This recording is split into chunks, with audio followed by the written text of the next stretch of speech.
Okay, so this Dr. Zubrin, founder of the International Mars Society, probably the foremost authority on Mars-related things, or certainly one of them. So yeah, it's a pleasure to have you here. Thank you very much for joining, Robert. Okay, well, it gives me a big pleasure to meet you, and I'm very happy that Mars Society is getting back into action in the UK.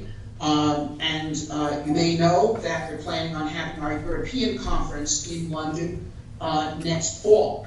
So I hope that some of you can come to that, or better yet, help organize it.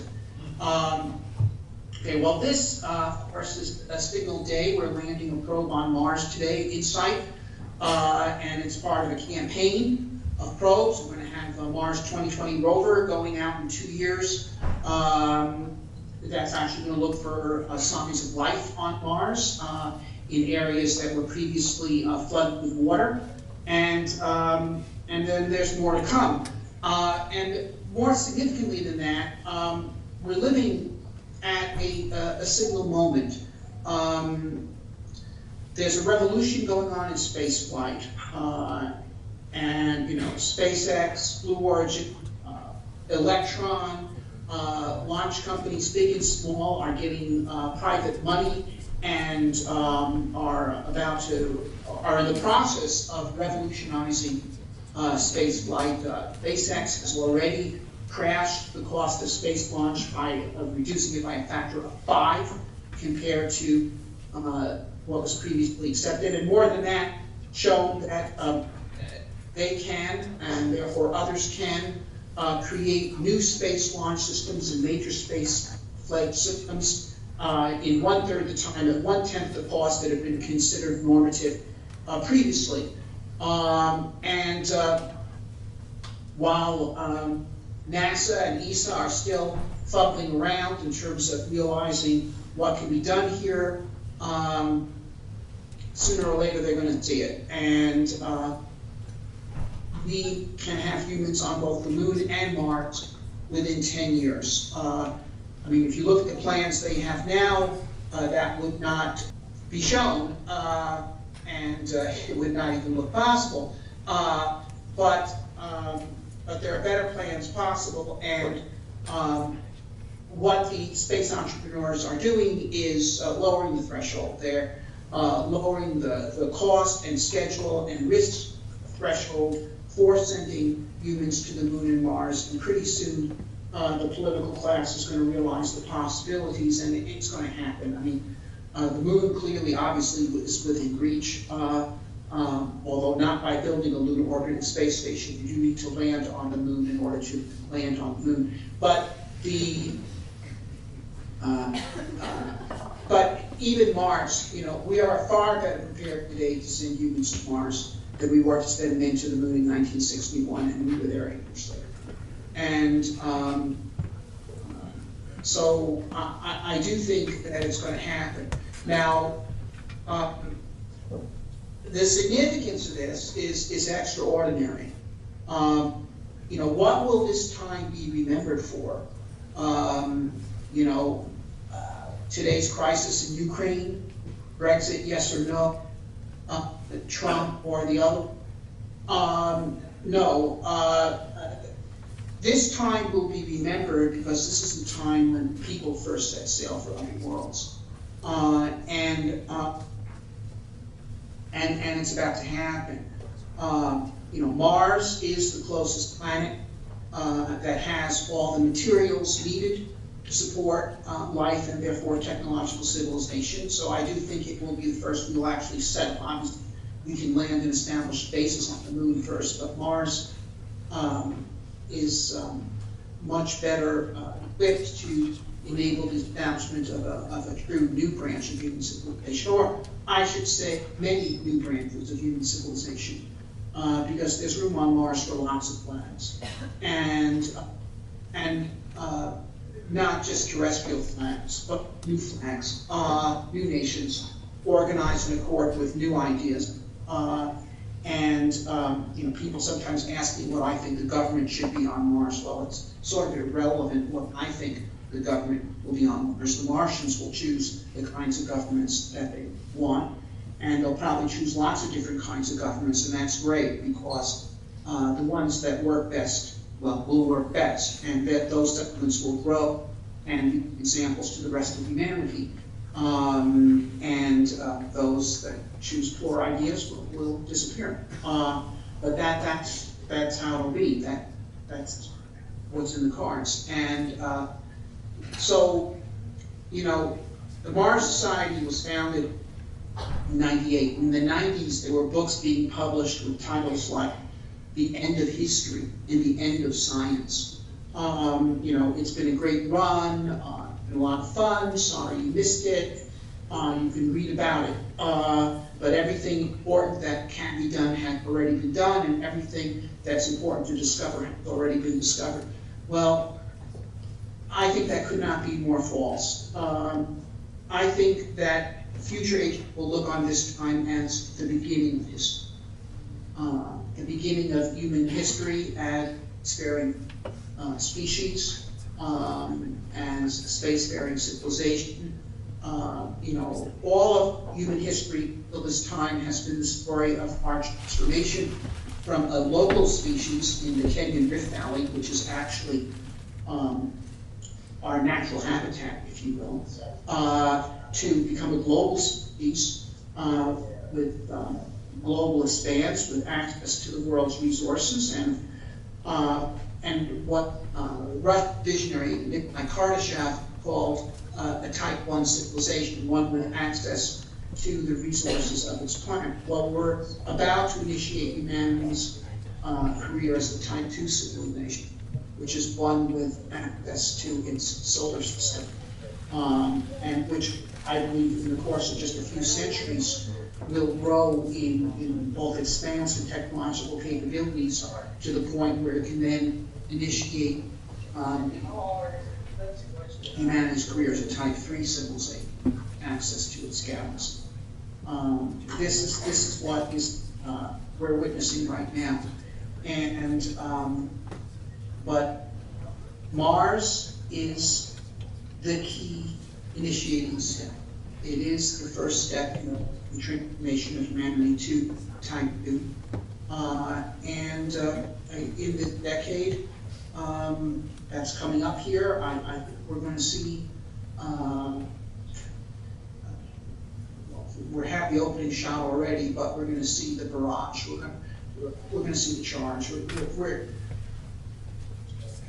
This is the decade that we're going to make it happen. And so I welcome you to our forces, our effort, and welcome aboard.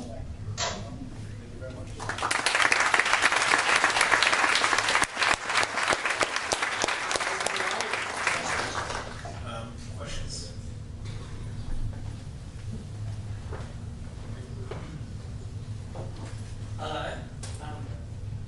Maybe go in front so you can see it. Maybe just go.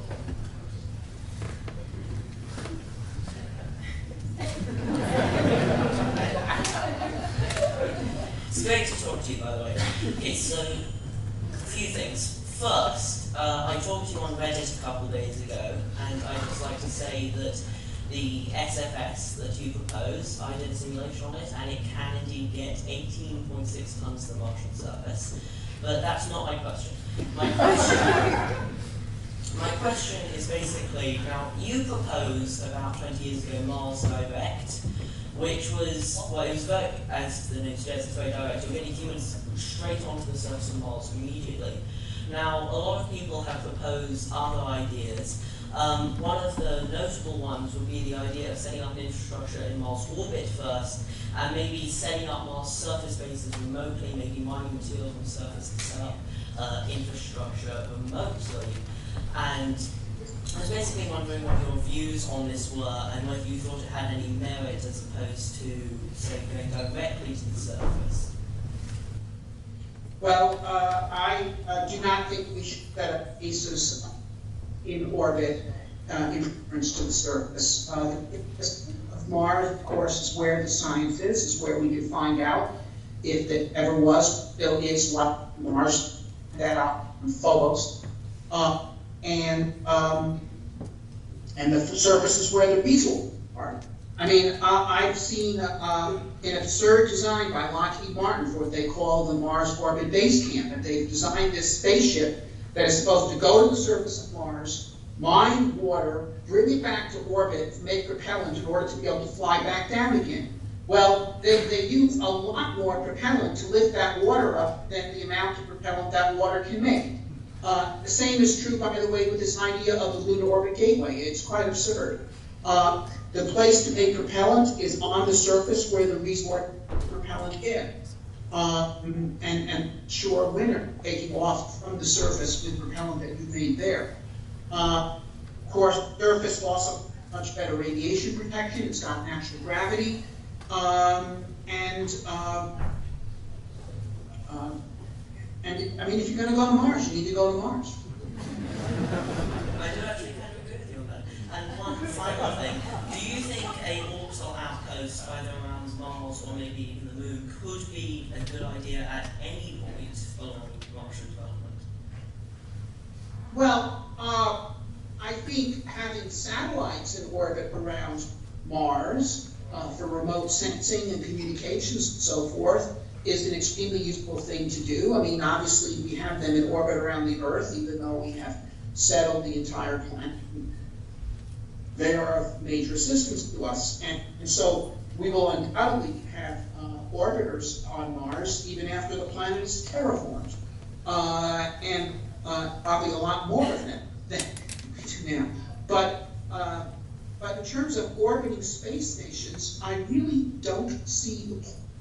A space station is a spaceship that doesn't go anywhere. And now you could excuse the International Space Station saying, well, before we embark to interplanetary space, we need to have a training ship here in Earth orbit, and we can learn a lot with that.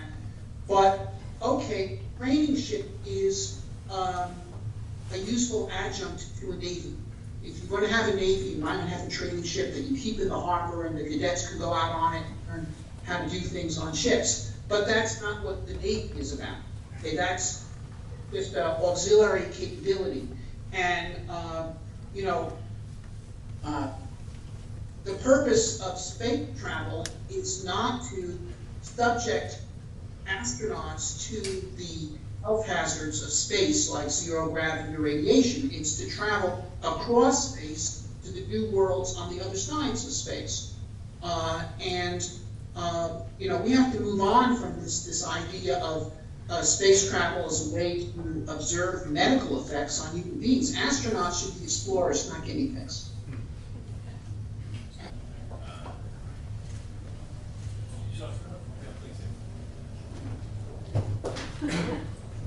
Hello, Dr. Zubrin.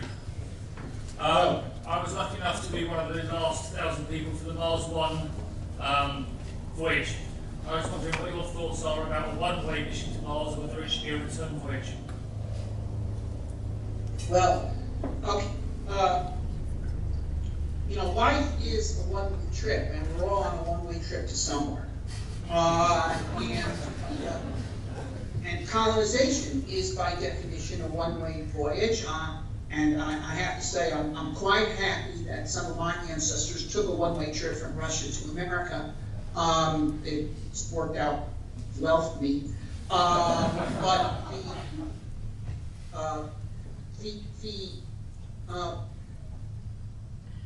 And it's also true that a one-way trip is easier to do than a round trip. Obviously, you don't have to do the return trip. You don't need the hardware. You don't have the risk associated with the return voyage. And the concept of going to Mars one way is not improper, provided that it is a colonization mission, not a suicide mission. That is, if you're going to send people to Mars one way, you got to be prepared to send more people after them, and more equipment, and heavier equipment, and more of everything, and take the planet. That's got to be the plan. It's not you're sending people one way and then forget it, okay? So at a certain point, though, that is what we're going to want to do. We're going to want to send people to Mars one way, and in fairly large numbers in order to settle the planet. Now, the question of whether initial mission should be one way is a different story. Or an organization with very limited means, it poses a way to do it, but once again, you have to be prepared to follow it up. Now, the problem with Mars One is not any particular problem with their mission design. Because if they ever had significant funds, they could hire team competent engineers and design the hardware and the mission better, okay? The problem with Mars One is that the financial engine that they're proposing to move this is not serious. That is, you're not going to be able to fund even one Mars mission with a reality television show, let alone an open-ended series of them, which is what you need to do here. And, you know, even if, you know, Bill Gates all of a sudden fell in love with Vas Lonsdorp and said, okay, boss, I'm in. You need $5 billion? Do it. Send some people to Mars. That would be insufficient for this program because, once again, they would need a funding engine in place to do it. Now, if you look at some of the boldest colonization efforts that have occurred in history, in well-recorded history, saying the Pilgrims going to New England, or the Mormons going to Utah, or the Jews going to Palestine, these efforts were all funded by very strong home front organizations that mobilized funds to actually finance the transport and initial settlement of the colonists themselves. And it's even still the case to a certain extent with Israel today. So I would say what Mars needs is not a Vas Lonsdorp, but a Theodore Herzl. It needs, a colonization effort, if you're talking about that. That is, there would need to be an international Mars settlement organization which raises funds in order to support this effort and which is not delimited by, well, we're just going to fund this mission. Now, if you think about it, in principle, it's possible. Okay, there are 7 billion people on this planet. About 1 billion of them live in the advanced sector where people aren't worried about whether they're going to eat tonight. And it's easily the case that 10% of them think it's important that humans expand into space. So there's 100 million people. 100 million people times $100 a year, that'd be $10 billion a year. That would be enough to finance the human settlement to Mars. If you had a financial engine like that in place, yeah, sure, you could send people to Mars in waves and more people and more of everything. Especially if, you know, the cost of transport is brought down by things like the BFR or Starship, as I think it's now called. And also if they can develop on Mars, as they must, the technologies to at least make all the bulk items that they need on Mars. You know, food, water, fuel, oxygen, plastic, steel, etc. You know, so that all you're transporting to Mars along with people are you know, things like this that are take a much larger division of labor to make. So yeah, that's how it could be done. But frankly, I think the Mars one was largely conceived of as an effort to create a reality television show. I think he had a realistic plan, even though that was not successful. I think that could have happened. I don't think it was realistic that they could send people to Mars, and I don't think it's realistic that they could colonize Mars. But if someone actually could create that international Mars settlement organization, and then if the entrepreneurs do their part of cheapening the transport and so forth, then yeah, it could happen. And under those circumstances, one way to Mars, be a good way to go. Thank you very much.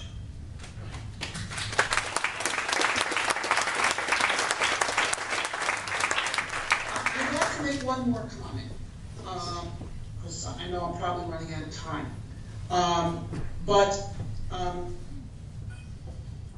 people sometimes talk about the settlement of Mars or the terraforming of Mars as a way to put not all our eggs in one basket, so that if a disaster hit the Earth, the human race would still survive. I don't think that that is a valid way to look at it. Putting aside the practical question of whether a Martian civilization could survive without Earth civilization, to me, this is just an improper way to look at the problem. We become a spacefaring civilization in order, first of all, to gain the capabilities that will allow us to deflect asteroid from hitting Earth. And that is, if we're out there as a spacefaring society, we can actually prevent such catastrophes, as opposed to find a place to run away from them. But also, the idea is not to go to Mars to run away from it, but to create additional vibrant branches of human civilization that can contribute to human progress overall. So it's together to Mars and then together with Mars.